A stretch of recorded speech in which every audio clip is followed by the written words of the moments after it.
தமிழக முதலமைச்சர் திரு ஜோசப் விஜய் அவர்களுக்கு ஒரு அன்பான ஒரு வேண்டுகோள்.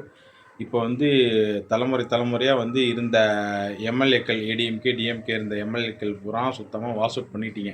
கதப்ஸ் கதம் கதம். அதாவது என்ன ஒரு கொள்ளை எங்கேருந்து ஆரம்பிக்குதுன்னு பார்த்தீங்கன்னா, ஒரு அரசியல்வாதி ஒரு டைம் ஒரு சட்டமன்றத்தில் எம்எல்ஏவோ அமைச்சராவோ ஆகிறாங்கன்னா, ஒரு டைம் குறைவான தொகை அளவில் தான் கொள்ளையடிப்பாங்க. அதே 2வது முறை பார்த்தீங்கன்னா, ஆசை பேராசையாக மாறும். அப்படி மாறும் பட்சத்தில் அதிகப்படியான கொள்ளைகள் அடிக்க வாய்ப்பு இருக்குது.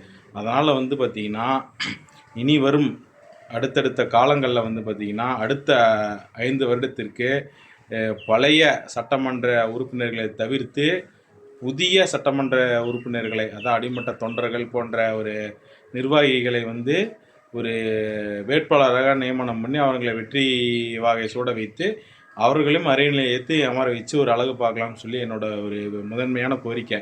ஏன்னு பார்த்தீங்கன்னா, அவங்களும் கஷ்டப்பட்டுக்கிட்டு தான் இருக்காங்க. ஏன்னா இப்போ காலங்காலமாக இதுக்கு முன்னாடி அரசியல் பார்த்தீங்கன்னா, ஏடிஎம்கே டிஎம்கே அரசியல் பார்த்தீங்கன்னா, காலங்காலமாக தாத்தா அப்பா மகன் இது போன்ற வாரிசு அரசியல் தான் வந்துகிட்ருக்கு. இனி வரும் காலங்களில் பார்த்தீங்கன்னா, ஒரு மாற்று கருத்தாக மாறுதலாக இருக்கணும். அதாவது தற்போதைய இந்த வருடம் ஒரு எம்எல்ஏவாக இருக்காங்க, அமைச்சராக இருக்காங்கன்னா, அடுத்த வருஷம் அவங்களுக்கு சீட்டு கொடுக்கக்கூடாது.